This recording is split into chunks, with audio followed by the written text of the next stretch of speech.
Hi viewers, welcome to my channel உமாவின் கைமணம். நம்ம இன்றைக்கி பார்க்க போகிறது வந்து கம்பு இனிப்பு உருண்டைங்க. இது வந்து நல்லா அயன் சத்து உள்ளது. குழந்தைங்களுக்கு ஸ்நாக்ஸுக்கு பதில் பண்ணி கொடுத்தீங்கன்னா ரொம்ப நல்லா விரும்பி சாப்பிடுவாங்க. வாங்க வீடியோக்குள்ளே போகலாம். பொருட்கள் பார்க்கலாங்க. ஃபஸ்ட்டு வந்து ஒரு டம்ளர் நிறைய வந்து கம்பு எடுத்து வச்சுருக்கேன். அதே அளவுக்கு வந்து வெல்லம் எடுத்து வச்சுருக்கேன். பாருங்கள், வெல்லம் அது ரெண்டுமே வந்து ஒரே அளவு தான். இது வந்து தேங்காய் வந்து பல்லாக நறுக்கி வச்சுருக்கு.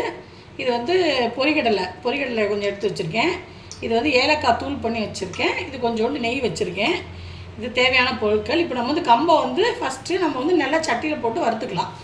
ஆச்சுங்க, வானொலி வச்சுருக்கேன். அதில் வந்து கம்பு போட்டிருக்கேன். இதை வந்து டீ வந்து நல்லா லோ ஃப்ளேமில் வச்சுட்டு ஒரு 10 மினிட்ஸ் பக்கம் நம்ம நல்லா வந்து வறுத்துக்கணும். அதோடைய கலர் வந்து கொஞ்சம் சேஞ்ச் ஆகணும். இப்போ இருக்கிறது வந்து கொஞ்சம் செவந்து வர அளவுக்கு நம்ம ஒரு 10 மினிட்ஸ் வறுத்தோன்னா அது ரெடி ஆகிடும்.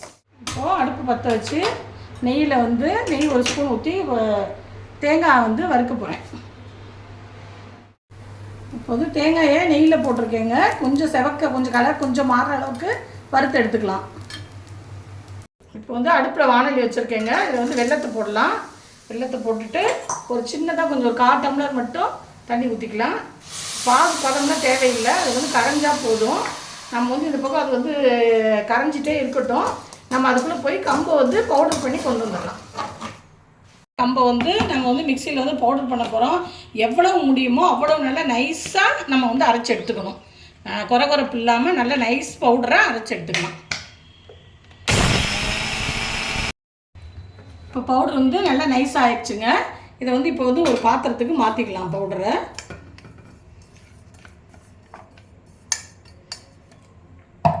மாற்றிட்டு இப்போ அதுக்கான தேவையான எல்லா பொருட்களையும் அதில் போட போகிறோம். ஏலக்காய், அதுக்கப்புறம் வந்து பொரிகடலை, அதுக்கப்புறம் வந்து வறுத்து வச்ச தேங்காயும் போட்டுக்கலாம். வறுத்து வச்ச தேங்காயும் போட்டுக்கலாம். இப்போ வந்து இந்த வெல்லத்தை ஊற்றிக்கிட்டே இப்படி வந்து கரண்டி வச்சு நல்லா அப்படியே கலக்க போகிறேன். கலக்கிட்டு அதுக்கப்புறம் தான் வந்து உருண்டை பிடிக்க முடியும். நம்ம அப்படியே கொஞ்சம் கொஞ்சமாக ஊற்றி நல்லா வந்து கிண்டிக்கலாம்.